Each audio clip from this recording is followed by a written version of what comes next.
नमस्कार, बहुत स्वागत है हमारे इस खास कार्यक्रम राम नारायण राम में आप सभी का। मैं हूं आपके साथ अंशिका। दर्शकों, आज हम बात करने वाले हैं उपवास के बारे में। उपवास आप सभी लोग करते होंगे, श्री कृष्ण जन्माष्टमी पर करते हैं, शिवरात्रि पर करते हैं, साथ ही साथ एकादशी इत्यादि पर करते हैं। हम उपवास क्यों करते हैं? उपवास करने के पीछे कारण क्या है? क्या भगवान स्वयं चाहते हैं कि हम उपवास करें? और अगर हम बात करें बालक ब्रह्मचारी जी के नज़रिए से, तो वो क्या कहते हैं?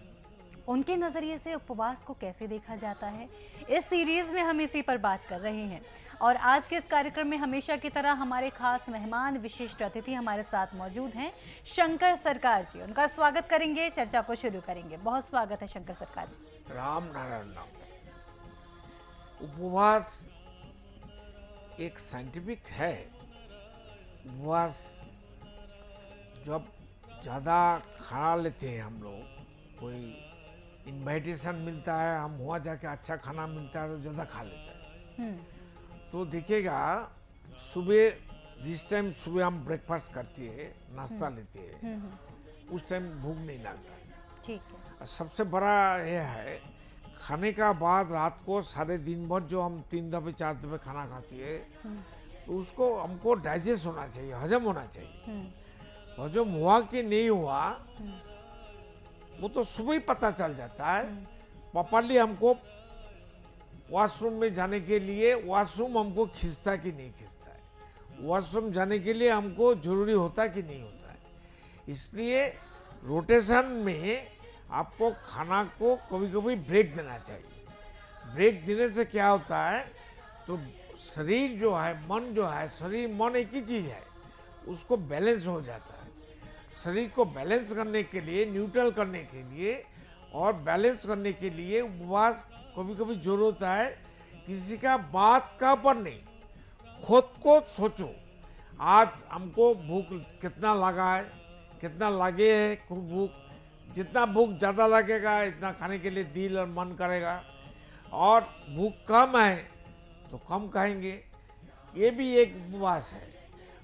हर रोज हर इंसान को सोचना चाहिए, कल ये स्टडी हम क्या खाया, खाने का बाद हमारा वॉशरूम प्रॉपर्ली हुआ कि नहीं हुआ, हमारा नींद अच्छा हुआ कि नहीं हुआ, क्यों नहीं हुआ, इसका कारण तुम खुद को ढूंढना है, खुद का अंदर।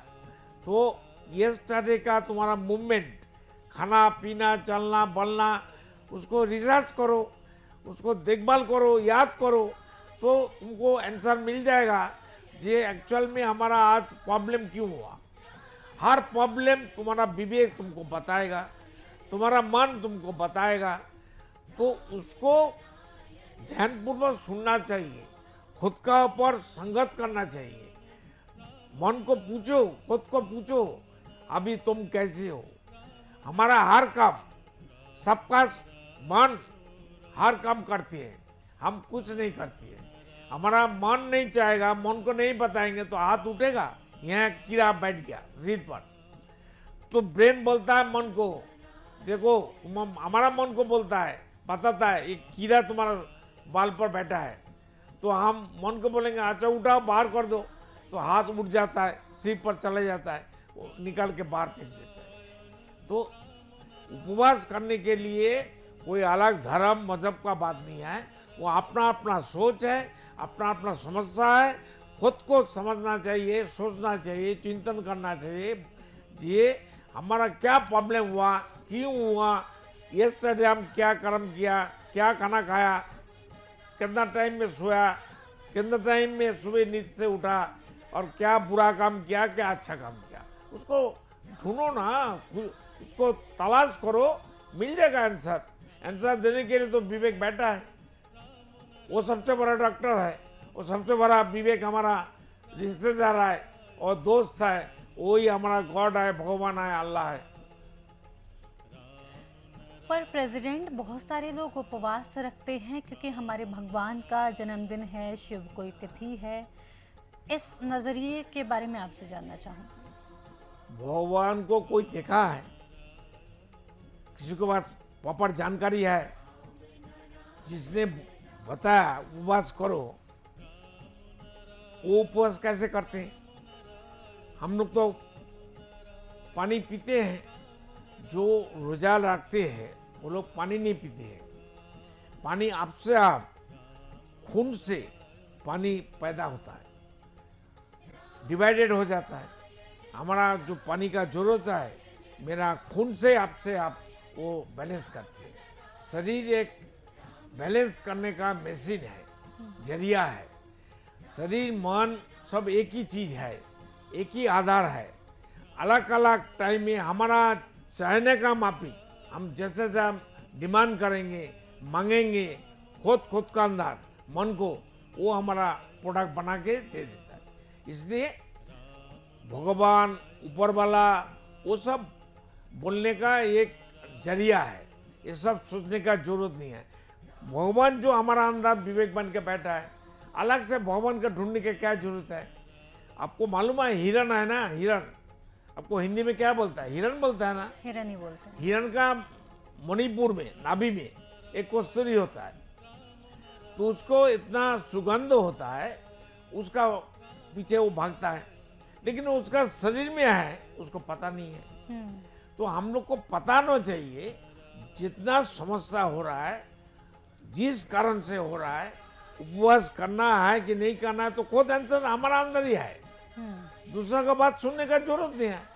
हमारा विवेक हमारा गुरु है, विवेक हमारा अल्लाह है, विवेक हमारा गॉड है, विवेक हमारा भगवान है, विवेक हमारा ईश्वर है। भगवान हमारा सबका अंदर बसा हुआ है, ठहरा हुआ है, और वो हमारा दास बन के बैठा है, हमको जगाने के लिए, हमको उज्जीवित करने के लिए, हमको कर्म करने के लिए, हमको ज्ञानी बनाने के लिए, हमको अच्छा भगवान बन के ही आया।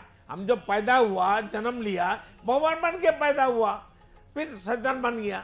तो भगवान बन के तो हमको जाना है, शैतान बन के हम मरेंगे क्या? मरने का टाइम शैतान हो जाएंगे। जन्म तो लिया साधु बन के, सन्यासी बन के, कर्म हमारा धर्म है, मत तो हमारा त्याग है। क्या त्याग करेंगे? त्याग करने के बाद शरीर को त्याग कर दिया, अगर लेके क्या जाएंगे? तो अभी जैसा कि बताया कि हमें जो है विवेक की बात सुननी है। अगर विवेक हमसे कह रहा है कि आपको अपने शरीर का ध्यान रखना चाहिए, आपको उपवास करने की ज़रूरत है, क्योंकि कहीं ना कहीं कई बार ऐसा होता है प्रेसिडेंट, हम सभी समझते हैं कि बॉडी अपने आप इंडिकेट करने लगती है कि क्लेंस नहीं हो रहा है, अब आप खाना मत खाइए तो डिटॉक्स होगा, तो जो एनर्जी है तो डिटॉक्स करने में लगेगी। तो प्रेसिडेंट, जब ये जैसा कि हम अपने विवेक की बात सुनते हैं, तो कहीं ना कहीं क्या ये हमारे जो और सनातन हैं, सनातन धर्म है, उसमें तो ऑलरेडी ये सारी चीज़ें बताई गई हैं कि आप ऐसे एकादशी को चावल मत खाओ और इस तरह से फास्टिंग करो। तो कहीं ना कहीं क्या ये विवेक के बारे में ही बातें हैं कि विवेक से पहले क्या धर्म ग्रंथों को ये चीज़ें पता है? आप जंगल में कभी घूमने के लिए गया? फॉरेस्ट में, नॉर्थ बंगाल में एक फॉरेस्ट है, हमारा घर का थोड़ा दूर में एक सुंदरबन बोल के एक फॉरेस्ट है। अच्छा। हर देश में या कंट्री में एक फॉरेस्ट है, उसमें कितना हरियाली है, पेड़ पौधे बहुत है, कितना जीव जानवर है, प्राणी है। वो लोग को लिए तो उपवास की जरूरत नहीं पड़ता है। वो लोग को भूख लगता है तब खाता है। हाँ। भूख लगता है, शेर, चीता और लायन उसको शिकार करते हैं, लेकिन वो लोग को लिए कुछ जरूरत नहीं पड़ता है। मनुष्यों के लिए, इंसान को लिए उपवास, पूजा पाठ, स्कूल में जाना, बीमारी होने का बाद हॉस्पिटल जाना, तो हम लोग को जरूरत नहीं पड़ता है। तो वो लोग को जरूरत नहीं पड़ता, हमको क्यों जरूरी सामान हो गया, चिंतन हो गया। हमको सोचना चाहिए, दिल का बात सुनेंगे, मन का बात सुनेंगे, विवेक का बात सुनेंगे, तो हम ही भगवान है। अलग से भगवान को ढूंढने का, उनका अलग से किताब पढ़ के भगवान को पहचानने का कोई जरूरत नहीं है। शरीर एक किताब है, हमारा हर आदमी, हर इंसान का शरीर एक वेद है, एक पुस्तक है, एक वेद ग्रंथ है। उसको पाठ करो ना, उसको देखो ना, हमारा शरीर के अंदर क्या है, क्या नहीं है, आगे क्या करना चाहिए। शरीर तो बात करना चाहती है, हमारा मन बात करना चाहते हैं, हमारा संगत करना चाहती है, हमारे साथ मिलना चाहती है, हमारे साथ दोस्ती करना चाहती है। हम खुद का साथ दोस्ती नहीं करते हैं, खुद को प्यार नहीं करते हैं, कुछ भी हम खा लेते हैं, वो मना करते हैं, मन बोलता मत खाओ तो भी हम खा लेते हैं, पी लेते हैं। ऐसा होना नहीं चाहिए। जब तक खुद का प्यार ही नहीं होगा तो खुद का दुश्मन बन जाएगा। खुद का दुश्मन बनना, खुद का मत के बाद मुक्ति नहीं मिलेगा, वो जानना में जाएगा। प्रेसिडेंट, अभी आपने कुछ समय पहले ये भी कहा था कि वेद ग्रंथों को पढ़ने की क्या ज़रूरत है, नहीं पढ़ना है। आपके इस बात से बहुत से जो सनातनी हैं वो नाराज़ भी हो सकते हैं, लेकिन क्योंकि हमें पता है कि आप हर बात लॉजिक के साथ में बोलते हैं, तो मैं आपसे लॉजिक समझना चाहती हूँ। अगर आपका कोई बीमारी हुआ तो हॉस्पिटल जाता है, डॉक्टर के पास जाता है, तो डॉक्टर पहले मेडिसिन देता है, उसी से काम नहीं होता है, बीमारी दूर नहीं होता है, ठीक नहीं होता है।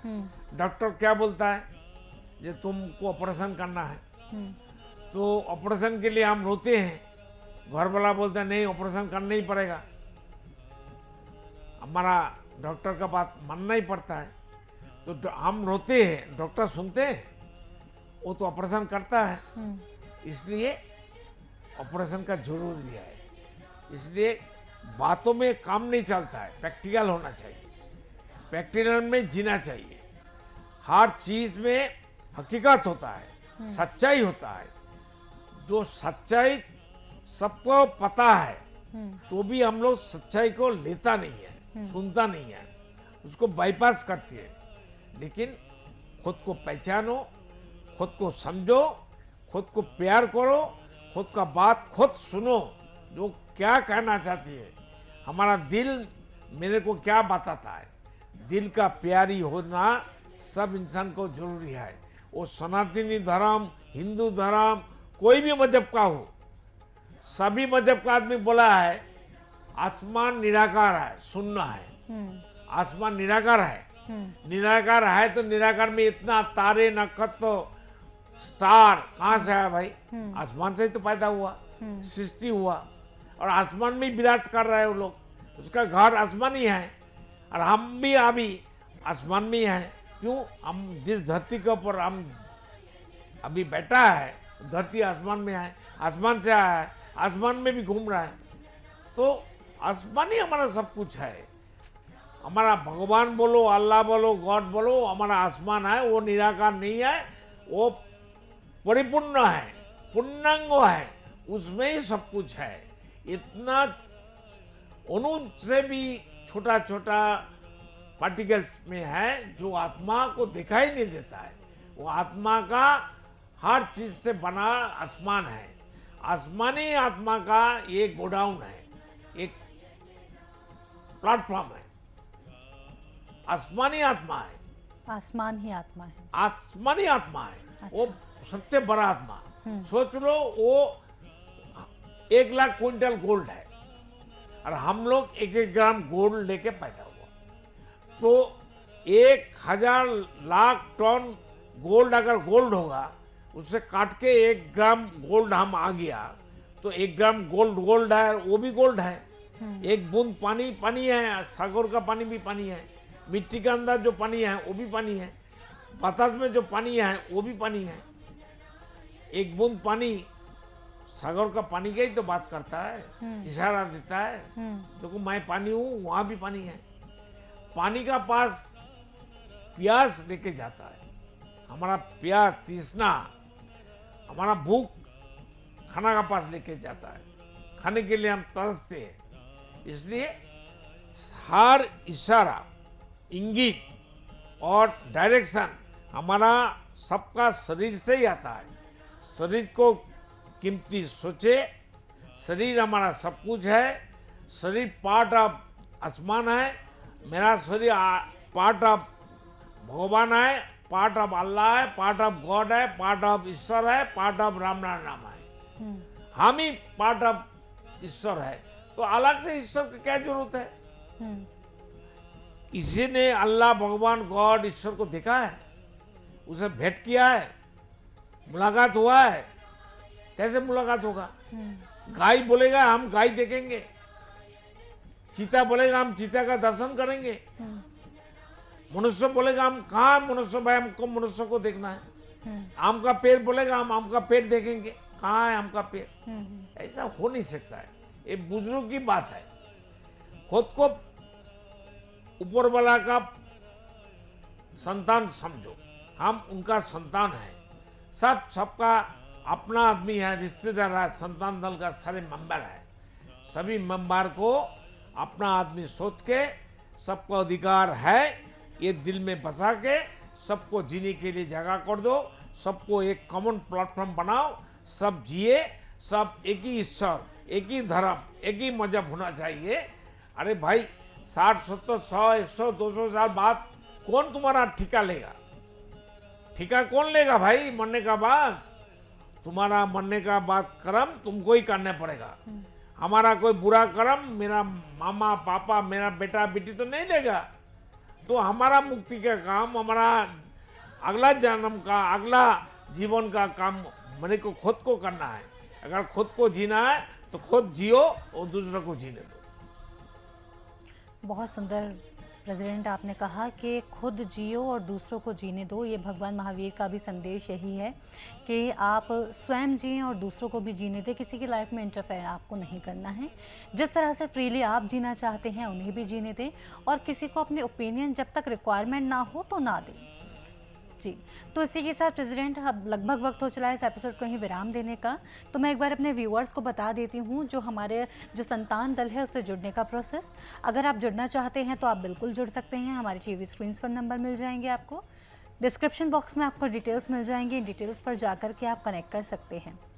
इसके साथ आपको मैं ये भी बता दूं कि संतान दल के द्वारा अगर आप चाहते हैं कि बहुत अच्छे काम जो ऑलरेडी वो करते हैं उनके द्वारा और ये काम किए जाएं, तो आपके सहयोग की आवश्यकता थोड़ी ज़रूर होगी।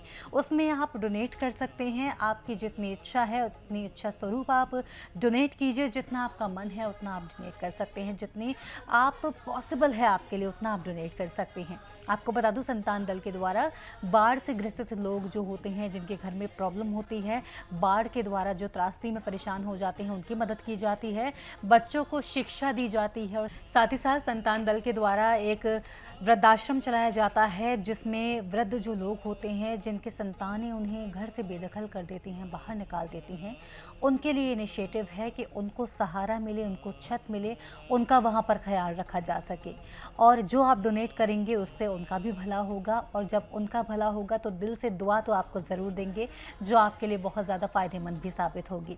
इसी के साथ मैं लेती हूँ आपसे आज्ञा। डोनेट करना चाहते हैं डिस्क्रिप्शन बॉक्स में डिटेल है, बिल्कुल डोनेट कीजिए। मन में कोई सवाल है उसका भी जवाब ज़रूर मिलेगा।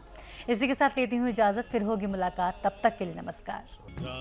आप देख रहे हैं हमारा खास कार्यक्रम राम नारायण राम शंकर सरकार जी के साथ राम नारायण रामशाह। यह एक महाध्वनि और बीज मंत्र है। यह सभी समस्या का संपूर्ण समाधान है। आप लोग इन्हें अपना के देखिए मन और दिल में क्या प्राप्त हो रहा है। इस कार्यक्रम का विशेष उद्देश्य इसका प्रचार और प्रसार के साथ ही प्रत्येक मनुष्य की मुक्ति का मार्गदर्शन है, और यह आपकी दिल की बात है। इस मार्ग पर पुण्य और मुक्ति निश्चित है।